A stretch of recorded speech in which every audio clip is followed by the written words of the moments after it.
Okay, I've been sent some really lovely unusual seeds by Jasmine over at Alternative Smallholding. So I've got Rumi Banyan, Phelan's First Snow, Kellogg's Breakfast, which I'm assuming we've got that Heinz tomato as well, haven't we, to look forward to. So it might be similar to that. Good old Amish paste, and then this couple here for tomato pineapple. So I'm quite looking forward to those. So these fit exactly into my little tray. So first thing I'm going to do is write the label and the date, and I can't remember what the date is.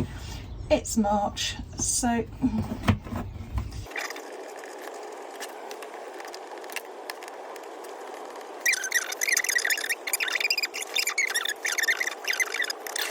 right, okay, all I'm going to do, I've got my labels ready, I've got my seeds ready, I'll put my pencil away so I don't lose it, and then my potting compost. I've actually remembered,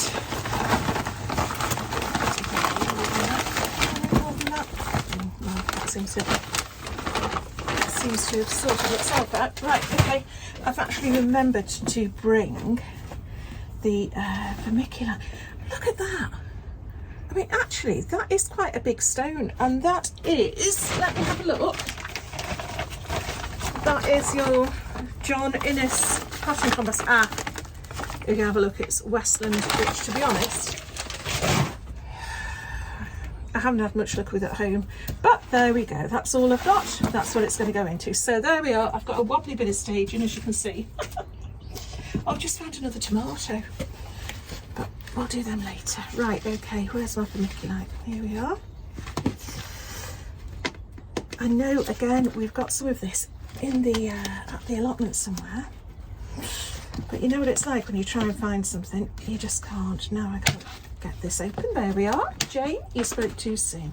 Okay, I'm going to mix it in rather than sprinkle it on the top, just to lighten it a bit. And if you don't know, it took me years to find out what the difference to, oh, that's too much, the difference between vermiculite and perlite is. And all I know now is vermiculite, does vermiculite hold, oh, you see, I can't remember now. One of them holds the water and adds a little bit of drainage, and one of them just adds a little bit of drainage. I think the vermiculite holds the water as well. Shout at the screen if I'm wrong. That's fine, I don't mind. So many, but it's like this has been dragged up off the river bottom. It's absolutely, well, I'm saying it's absolutely full of sticks. There's plenty of sticks in here, but it's a very, very damp mix, which is why I think this vermiculite will do it good. Look, I mean, credit where credit's due, and I'm afraid Westland, you're currently lagging behind on the credit. Right, okay, let's just get these done, won't take long. These are the first tomatoes I've sown this year, and we're coming up to the end of March, and I have been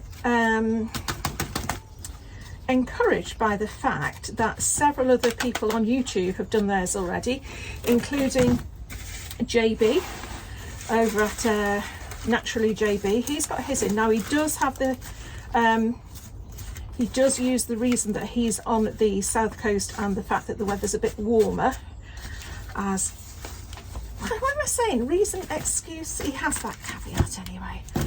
And I am certainly not, I'm not in the north, so we're not getting late frosts or freezes or anything like that, but I'm certainly not as warm as they are down south. But also Rue at Rue's Life, she is sort of almost directly west from me, so we're at about the same height, maybe the same height, about the same band of weather, I suppose. And she has had stuff growing in her unheated polytunnel, you know, for a month, 2 months now, and it's looking really, really good. And that's the thing, JB picked up on it in his video.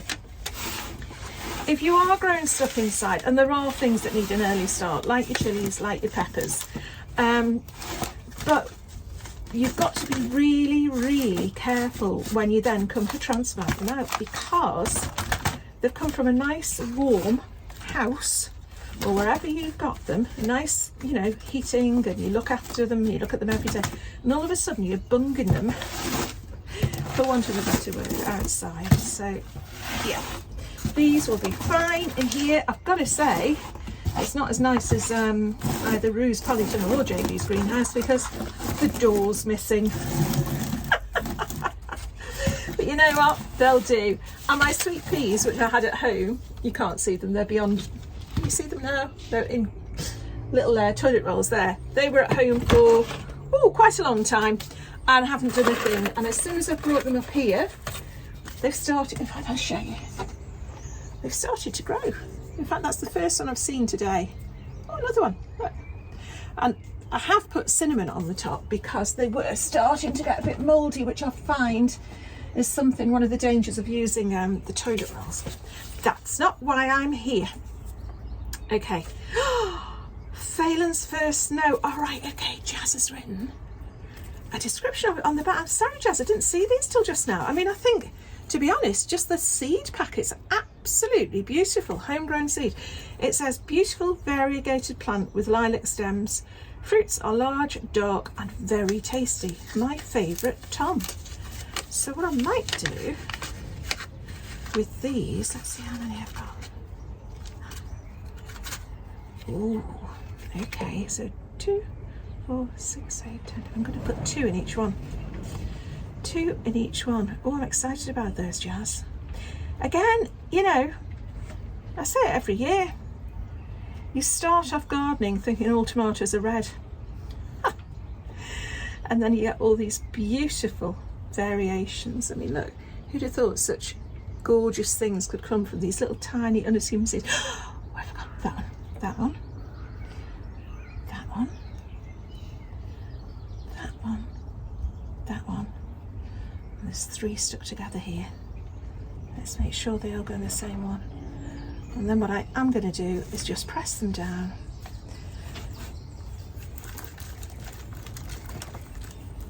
A little bit of just, I'm saying sieved, it's not sieved, is it? A little bit of dub, rubbed compost on the top. Okay, get rid of the sticks. And then find the correct label, which is Army Banjan Fence First Snow. Okay. I think these, no, I thought that would go there. Right, okay, one done. Next one is, okay, Kellogg Breakfast. Now, from that name, I'm assuming it will be like a plum tomato that you can have with your breakfast. So in the same, I mentioned the Heinz, I think it's the Heinz 1350 I've got from Danny. There's loads of these. Ooh, okay. Oh, one's gone. Okay. Seed down. Yeah, so that's the other thing that you realise when you go to start growing your own tomatoes. They're not all the same. You might think, well, you know you can get cherry tomatoes at the shop, you know you can get beefsteak tomatoes, but you don't really maybe necessarily buy them for what you want them for. That sounds mad, doesn't it? Right, that's all I'm going to do with those. So it's only now that I've realised your beefsteak tomatoes are the ones that you can stuff more and slice, and the ones that say they've got less seeds inside, they're the ones that I would think, well, they're not very good, but of course they're the meatier ones, aren't they? And they will do for things like sauces. Let's put that there. Okay, I'm waffling on now, if you don't mind. Amish paste, I did grow this a couple of years ago. This was introduced to me by Paul Savadon, again, another YouTuber who does some brilliant gardening. I can't open the packet. And yeah, I think again this was the first sort of meaty type of tomato that I'd grown, and it was absolutely delicious. And for one reason or the other, over the years, I just haven't got the seeds anymore. So what I think I might do, and I'm sure Jazz won't mind about this, it might be a little bit late in the day, but I might see if anybody wants some of these special tomatoes.